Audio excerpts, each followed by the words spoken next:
Iran के जादुई जाल में एक और महंगा अमरीकी तैयारा फंस गया और वो चीखता रहा, परेशान होता रहा उसका पायलट और कोशिश करता रहा कि किसी तरह कमांड एंड कंट्रोल सेंटर को बता सके कि हम बहुत मुश्किल में फंस गए हैं, हमारे राब्ते टूट रहे हैं, हम आहिस्ता आहिस्ता अपना कंट्रोल खोते जा रहे हैं। कमांड एंड कंट्रोल सेंटर में ज़मीन पर हलचल मच गई, भाग दौड़ मच गई, अमरीकी हुक्काम के दिल उछल कर हलक में आ गए। बहुत कोशिशें की जाती रहीं लेकिन उसके साथ राब्ता उस्तवार नहीं किया जा सका। किसी तरह से भी जब राब्ता बहाल नहीं हो सका तो उसके बाद अब पता नहीं कि उसका मुस्तक़बिल क्या है। वो लैंड कर सका कहीं पर या नहीं कर सका, लेकिन पर्शियन गल्फ़ के ऊपर उड़ने वाला एक इंतहाई महंगा E3 सेंट्री एवॉक्स तैयारा, जिसकी मालियत $500 मिलियन है, वो जैम हो गया और अब कहाँ है किसी को नहीं पता।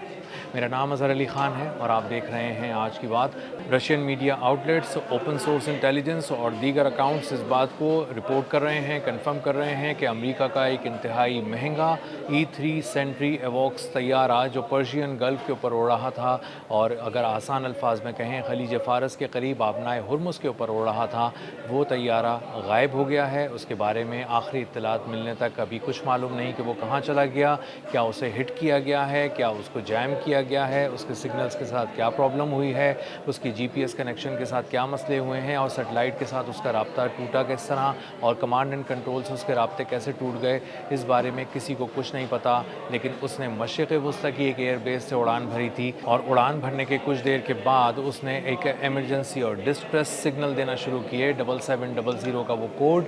जो इस तरह के तैयारे अमूमन मुश्किल हालत में देते हैं और बताते हैं कि हम बहुत ज़्यादा मुश्किल में फंस चुके हैं, हमारे राब्ते टूट रहे हैं, हम इस्टेब्लिश करने की कोशिश कर रहे हैं कनेक्शन को, लेकिन वो इस्टेब्लिश नहीं हो रहा। और इसका मतलब कुछ भी हो सकता है कि उसमें आग लग गई है या उसको हिट किया गया है या किसी तरह से उसका सेटेलाइट के साथ कनेक्शन टूट गया है या किसी भी तरह कमांड एंड कंट्रोल सेंटर जो ज़मीन पर है उसके साथ उसके राब्ते बहाल नहीं हो पा रहे, किसी तरह से भी वो कनेक्शन इस्टेब्लिश नहीं कर पा रहा। तो उस सूरत में ये 7700 का एक साइन देता है जो कि बहुत ही सीरियस साइन समझा जाता है और इस साइन के बाद हलचल मच जाती है कमांड एंड कंट्रोल सेंटर्स में और उनको अंदाज़ा हो जाता है कि तैयारा अपना बहुत ज़्यादा कंट्रोल खो चुका है। पायलट के अब हाथ में नहीं है कि अपने तैयारे को किसी तरह से बचा सके, कोई मौजज़ा ही हो जाएगा तो अब इस तैयारे को बचाया जा सकता है और बिल्कुल ऐसा ही हुआ है। आखिरी इत्तलात आने तक ये नहीं पता चल सका कि E3 एवॉक्स सेंट्री तैयारा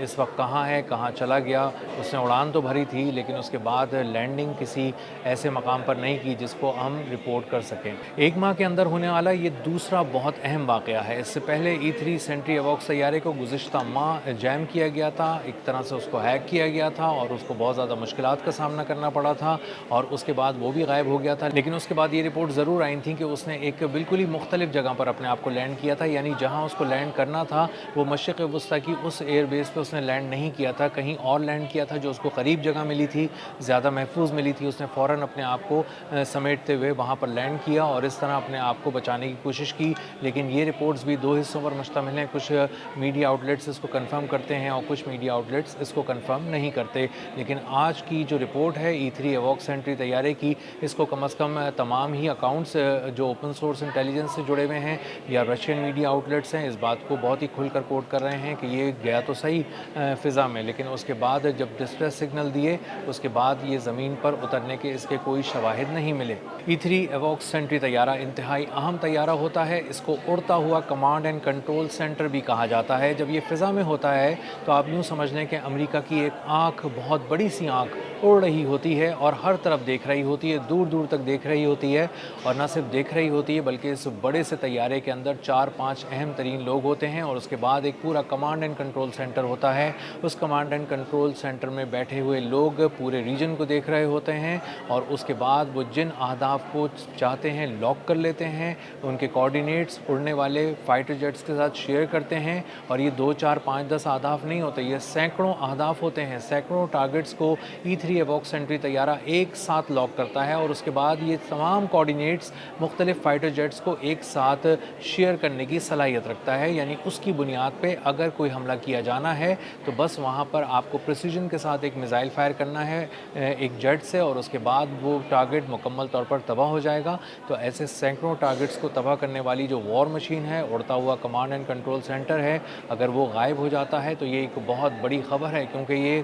ये कोई 100-150 मिलियन मिलियन डॉलर का तैयारा नहीं है जिसको बहुत ज़्यादा अहमियत दी जाती है। ये उससे कहीं ज़्यादा अहम है, कहीं ज़्यादा महंगा है, कहीं ज़्यादा कीमती है, और ये 500 मिलियन डॉलर का तकरीबन कॉस्ट करता है, क्योंकि जदीद तरीन अगर तैयारा तैयार किया जाए इस वक्त तो उसकी कॉस्ट 500 मिलियन डॉलर आती है। और अगर इस 500 मिलियन डॉलर के तैयारे की हिफाजत नहीं की जा सकती तो इसका मतलब ये है कि आबनाए हुर्मुज़ मुकम्मल तौर पर गैर महफूज हो चुका है अमरीकी फ़िज़ाइया के लिए। और अगर उसका F-35 तैयारा कुछ अरसे पहले ये बात करता है कि वो भी जैम हो गया था, वो एक ऐसे हिसार में आ गया था जहाँ वो जैम हो गया था, बड़ी मुश्किल से वो अपनी जान छुड़ाकर वहाँ से निकला है, तो इसका मतलब ये है कि जदीद तरीन तैयारे फंस रहे हैं और अपने आप को हैक होता हुआ महसूस कर रहे हैं और उस जाल से नहीं निकल पा रहे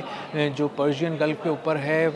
गल्फ़ ऑफ ओमान के ऊपर है, आबनाए हुर्मुज़ के करीब है। और इसीलिए बहुत अरसे से हमने देखा कि कोई बहुत बड़ी फ़िज़ाई कार्रवाई अमेरिका प्लान नहीं कर पा रहा, क्योंकि वो कॉन्फिडेंस के साथ ना अपने रिफ्यूलिंग टैंकर्स को वहाँ भेज पाता है और ना ही अपने जदीद तरीन लड़ाका तैयारों को, चाहे वो F-35 हों, F-15 हों या F-18 हों, इनके ज़रिए कोई भी बड़ी कार्रवाई नहीं कर रहा। और यही वजह है कि इसराइल जो बहुत दिनों से एक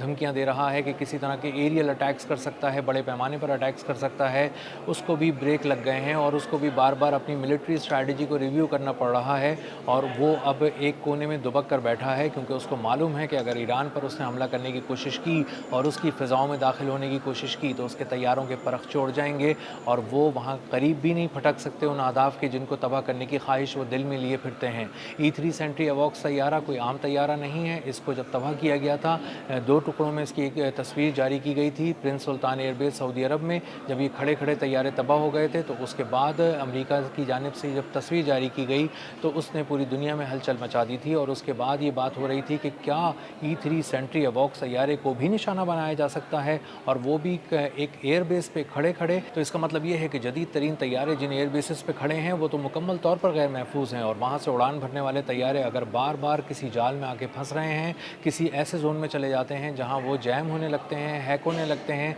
और इसी के साथ साथ उनके राब्ते टूटने लगते हैं, तो इसका मतलब ये है कि कोई तैयारा, चाहे वो रिफ्यूलिंग टैंकर ही क्यों ना हो, जिस तरह KC-135 एक रिफ्यूलिंग टैंकर का मामला हुआ था अब से कोई 1.5-2 माह पहले कि जब वो गया था अपना हुर्मुज़ के करीब तो वो भी हैक हो गया था। तो इस वक्त ईरान की फ़िज़ाएँ मुकम्मल तौर पर नो गो एरिया बन चुकी हैं अमरीकी एयरफोर्स के लिए, और उसकी फ़िज़ाइया पाश-पाश हो चुकी है, टूट चुकी है, उसका अज़्म भी टूट चुका है और उसकी टेक्नोलॉजी के भी परख छोड़ चुके हैं। अब कोई ऐसी टेक्नोलॉजी नहीं बची जो कॉन्फिडेंस के साथ ईरान की फ़िज़ाओं में दाखिल हो सके और उसके जदीद तरीन और newly integrated air defence system से बच सके, क्योंकि ईरानी पासदाराना इनकलाब ने कहा है कि नए हथियारों से नए शिकार किए जाएंगे, नए अहदाफ चुने जाएंगे और दूर तक वार किया जाएगा। और उसका एक मुज़ाहरा शायद आज हो गया है। अगर इसको ईरान ने निशाना बनाया है तो ये बहुत बड़ी ख़बर है, और अगर जैम हो गया है तो भी बहुत बड़ी ख़बर है, और अगर इसका राब्ता दौरान परवाज़ आबनाए हुर्मुज़ के करीब पर्शियन गल्फ़ के ऊपर टूट गया है तो ये भी बहुत बड़ी ख़बर है। और उससे बड़ी ख़बर ये है कि अब तक इसके बारे में पता नहीं चल सका कि इसने कहीं सेफली लैंड भी किया है